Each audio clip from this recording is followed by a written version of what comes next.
बिस्मिल्लाहिर्रहमानिर्रहीम। Functional analysis lecture number 2। जैसे कि आप जानते हैं कि फंक्शनल एनालिसिस का लेक्चर 1 हुआ, नॉर्म स्पेसिस को डिफाइन किया और उसके साथ साथ हमने एक रिजल्ट प्रूव किया कि every norm space is inducing a metric space in a natural way. हमने देखा कि नॉर्म एक फंक्शन है जो किसी भी वेक्टर को एक रियल नंबर असाइन करता है। तो आज जो एक रिजल्ट हमने प्रूव करना है इससे रिलेटेड वो ये कि हम प्रूव करेंगे कि ये जो फंक्शन है नॉर्म, ये एक यूनिफॉर्मली कॉन्टिन्यूस फंक्शन है। Norm is a uniformly continuous function because आप जानते हो कि हम जनरल मीट्रिक स्पेस में यूनिफॉर्म कॉन्टिन्यूटी के कॉन्सेप्ट से वाकिफ हैं, कॉन्टिन्यूटी के कॉन्सेप्ट से वाकिफ हैं। और अब हम देख चुके हैं कि आपके पास जो एक नॉर्म होती है वो एक मैट्रिक भी होती है, वहां से मैट्रिक स्पेस का स्ट्रक्चर भी निकल रहा होता है। तो समहाउ हम डिस्कस करते हैं कि how norm is a uniformly continuous function. तो इस रिजल्ट से पहले एक बहुत छोटा सा रिजल्ट मैं प्रूव करने लगा हूं जो कि इस्तेमाल होगा यूनिफॉर्म कॉन्टिन्यूटी ऑफ नॉर्म को प्रूव करने के लिए। ठीक है, वेरी फर्स्ट हम क्या रिजल्ट प्रूव करेंगे, हमारे पास क्या रिजल्ट आएगा। For all x y belongs to n, और एन क्या है, नॉर्म स्पेस है। एन एक नॉर्म स्पेस है। ओके, तो वो कहता है कि साबित करें कि norm of x minus norm of y का जो मॉडुलस है इट इज लेस देन और equals to norm of x minus y. Okay, अब आप अच्छे से जानते हैं कि नॉर्म लेके जो आंसर आता है वो एक रियल नंबर होता है बिकॉज नॉर्म किसी वेक्टर की ली जाती है, वेक्टर स्पेस के एलिमेंट की ली जाती है और उसका आंसर एक रियल नंबर है। तो ये भी रियल नंबर, ये भी रियल नंबर, दोनों का डिफरेंस एक और रियल नंबर का मॉड ले सकते हैं। तो इसका मतलब ये साइड जो है जस्टिफाइड है, ऐसा लिखा जा सकता है। और यहां पर क्या है, एक्स माइनस वाई की नॉर्म। ओके, ये इससे लेस और इक्वल। अब हम देखते हैं कैसे हमने इसको अप्रोच करना है। As norm of x is equal to, norm of x को आप कैसे लिख सकते हो, x minus y plus y. Okay, आप इसको ब्रेक कर सकते हैं इस तरीके से, x को y इंट्रोड्यूस करवा दिया, y भी नॉर्म स्पेस का एलिमेंट है, नॉर्म स्पेस का एलिमेंट है, नॉर्म ली जा सकती है, सब कुछ हो सकता है। अब आपने कल एक रिजल्ट देखा था कि नॉर्म स्पेस की एक प्रॉपर्टी होती है जो उसकी थर्ड एक्सियम होती है कि वो ट्राइंगल इनइक्वालिटी होल्ड करती है उसके अंदर, यानी कि दो रकमों का जो सम है उसकी जो नॉर्म है इट इज लेस देन और equals to the individual norms, the sum of the individual norms of the two vectors। ठीक हो गया, यानी इसकी नॉर्म प्लस इसकी नॉर्म लेस और ग्रेटर और इक्वल होगी इस चीज से। ये बिल्कुल वैसे ही था जैसे कल हमने लिखा था कि x plus Y norm is less और equal to norm of x plus norm of y।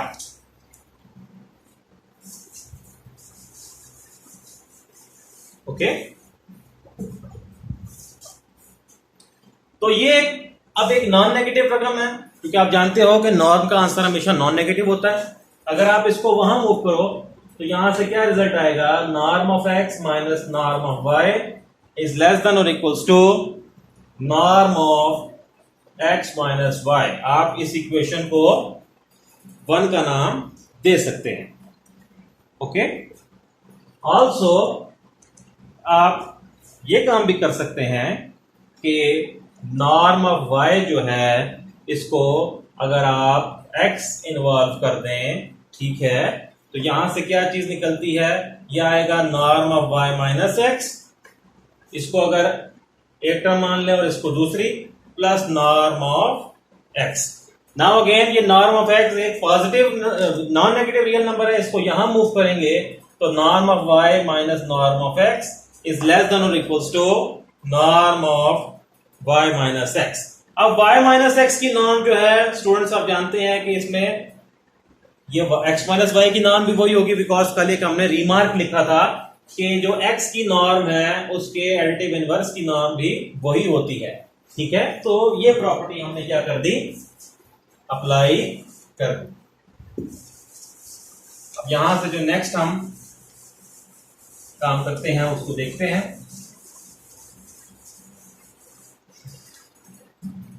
Okay, अगर आप दोनों तरफ माइनस को अप्लाई कर दो तो ये क्या बन जाएगा, यहां पे माइनस अप्लाई होगा तो ये बनेगा norm of x minus norm of Y is less than और equals to minus time norm of x minus Y.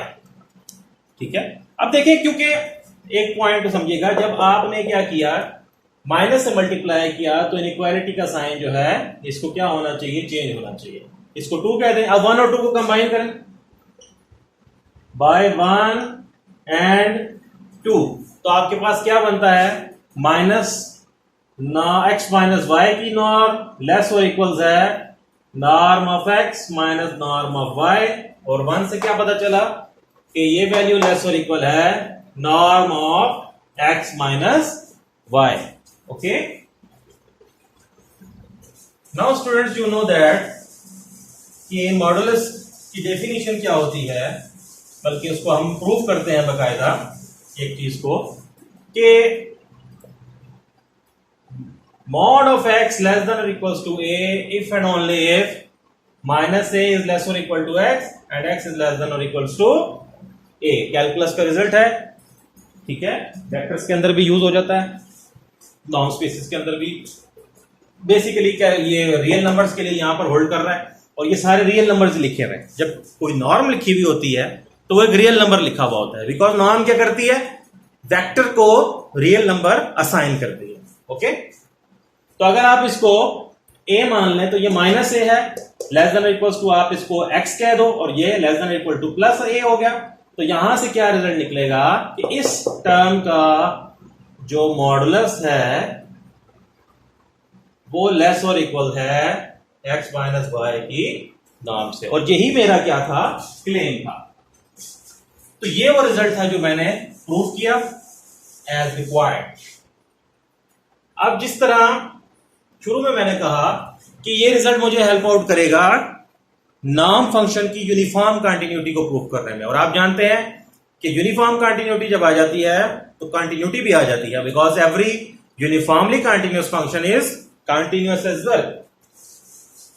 तो हम प्रूव करेंगे कि किसी वेक्टर स्पेस से लेकर सेट ऑफ रियल नंबर्स तक कोई भी नॉर्म फंक्शन किसी भी अंदाज में जब डिफाइन होता है तो वो एक यूनिफॉर्मली कंटिन्यूअस फंक्शन होता है। ओके,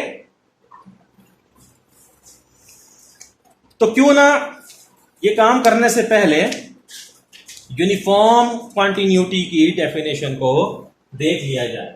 ठीक है, uniform continuity, what is uniform continuity? Okay, let metric spaces की सेंस में देखते हैं। और अब क्योंकि हमें पता है कि नाम का स्ट्रक्चर है तो मीट्रिक भी आ गई है, ठीक है, तो इस वजह से हम इस चीज को इस्तेमाल कर सकते हैं। हम मीट्रिक की डेफिनेशन पे फोकस करेंगे। Let x, d and y, d dash be two metric spaces, metric spaces. अगर एक फंक्शन ले लिया जाए x से y तक, और इस फंक्शन में डोमेन पे भी मीट्रिक का स्ट्रक्चर है और को डोमेन के अंदर भी मीट्रिक का स्ट्रक्चर मौजूद है, is said to be uniformly continuous, is said to be uniformly continuous on x। Uniform continuity कभी किसी पॉइंट पे चेक नहीं होती, पूरे सेट पे चेक होती है। That is why it is the global property, it is not the local property. खैर ये एक डिफरेंट टॉपिक हो जाएगा, इस पे हम नहीं जाते। Is said to be uniformly continuous on x. Real analysis में हम देखते हैं, if given any epsilon greater than 0 there exist delta greater than 0, ठीक है, ब्रैकेट में लिखता हूं such that, sorry, delta greater than 0, और इस डेल्टा में क्या खासियत होनी चाहिए, delta depends on epsilon only, यानी वो जो डेल्टा ट्रेस होता है, अब ये जो एग्जांपल्स आप करते हो कॉन्टिन्यूटी और यूनिफॉर्म कॉन्टिन्यूटी की, इसमें आप एप्सिलॉन आर्बिट्रेरी के लिए डेल्टा ट्रेस करते हैं जब आप एग्जांपल्स करते हैं, और वो डेल्टा डिपेंड कर रहा होता है इन जनरल उस पॉइंट के ऊपर भी और उस एप्सिलॉन के ऊपर भी, ठीक है। यूनिफॉर्म कॉन्टिन्यूटी में क्या करना है कि डेल्टा सिर्फ और सिर्फ एप्सिलॉन पे डिपेंड करें, ठीक है, अपनी वैल्यू के लिए उस पॉइंट पे ना डिपेंड करें जिस पे आप चेक कर रहे होते हो, ठीक है। There exist delta greater than 0 और delta depends on epsilon only such that, आगे वही डेफिनेशन जो आप देखते हो, for all x belongs to capital X, तमाम x के लिए ये बात होगी, for all x y belongs to capital X, d of x y less than delta must imply d dash of f of x f of y is less than epsilon, okay. इस definition के अंदर क्या है, ये किसी point पे check नहीं कर रहे होते हैं, इसलिए आमतौर पे जब कंटिन्यूटी की डेफिनेशन होती है तो यहां पर आप ए रखते हो और ये होल्ड कर जाए तो वो ए पे कंटिन्यूस है, फिर आप कहते हो कि अगर हर पॉइंट पे ये प्रॉपर्टी होल्ड कर रही है तो पूरी डोमेन पे कंटिन्यूस हो जाता है, ठीक है। मगर प्रॉब्लम इज दिस कि यहां पर हमें डेल्टा वो एक्सेप्टेबल होता है यूनिफॉर्म कंटिन्यूटी में जो सिर्फ और सिर्फ एप्सिलॉन के ऊपर क्या करता हो, डिपेंड करता हो, ठीक है। वो कहता है कि हर एप्सिलॉन पॉजिटिव के लिए ऐसा डेल्टा मिले जो सिर्फ एप्सिलॉन पे डिपेंड करे, और कोई से भी एक्स वाई के ऊपर जब आप एक्स सेट वाली मेट्रिक अप्लाई करो और वो उस डेल्टा से लेस हो तो वो ये अप्लाई कर दे कि उनकी इमेजेस के ऊपर जब वाई वाली मेट्रिक अप्लाई होगी तो वो आंसर एप्सिलॉन से लेस होगा, ठीक है। यानी कि ट्री इमेजेस का जो डिस्टेंस है अगर वो डेल्टा से लेस है तो इमेजेस का डिस्टेंस एप्सिलॉन से लेस होना चाहिए। अब डिस्टेंस दोनों तरफ आ रहा है, मगर एक्स का डिस्टेंस इस मेट्रिक के लिहाज से एक्स के एलिमेंट्स का डिस्टेंस होगा और इमेजेस का डिस्टेंस इस मेट्रिक के एतबार से होगा। So this is the definition of uniform continuity. अब हम प्रूव करते हैं result, norm is uniformly continuous function.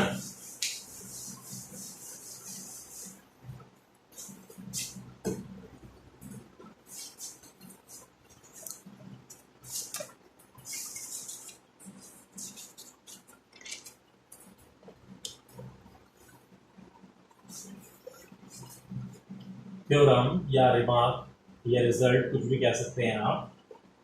The norm function, अब नॉर्म फंक्शन है तो ऑब्वियस है कि डोमेन क्या है, कोई वेक्टर स्पेस है, और वो नॉर्म फंक्शन बन चुका है तो इसका मतलब वो उन तीन प्रॉपर्टीज को भी सेटिस्फाई कर रहा है, यानी इसकी डोमेन एक वेक्टर स्पेस है और फिर ये फंक्शन फर्दर तीन प्रॉपर्टीज को भी सेटिस्फाई कर रहा है। और ये आर क्या है, set of real numbers is uniformly continuous, uniformly continuous. इसका प्रूफ देखते हैं, वेरी सिंपल, और जो शुरू में एक प्रूफ किया था उसको भी, उससे भी हेल्प लेंगे हम यहां पर, ठीक है।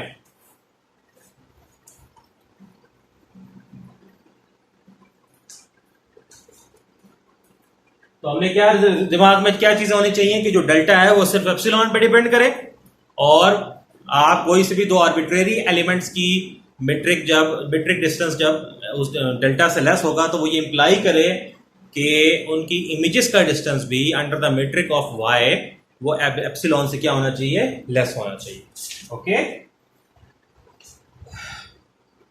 Late epsilon greater than 0 be arbitrary, यानी कि हमने कोई arbitrary positive real number choose कर लिया। अब ये किसी भी, कोई भी है, कुछ भी हो सकता है, ये सबको डील कर रहा है, यानी ये 0 से ऑनवर्ड्स इंफिनिटी तक, यानी कि बेसिकली ये एप्सिलॉन अब कहां से बिलोंग कर रहा है, ये इस इंटरवल से बिलोंग कर रहा है, ये जीरो नहीं है और उससे आगे कुछ भी हो सकता है, और यही डेफिनेशन की डिमांड भी आपसे यही है। Okay, let epsilon be greater than 0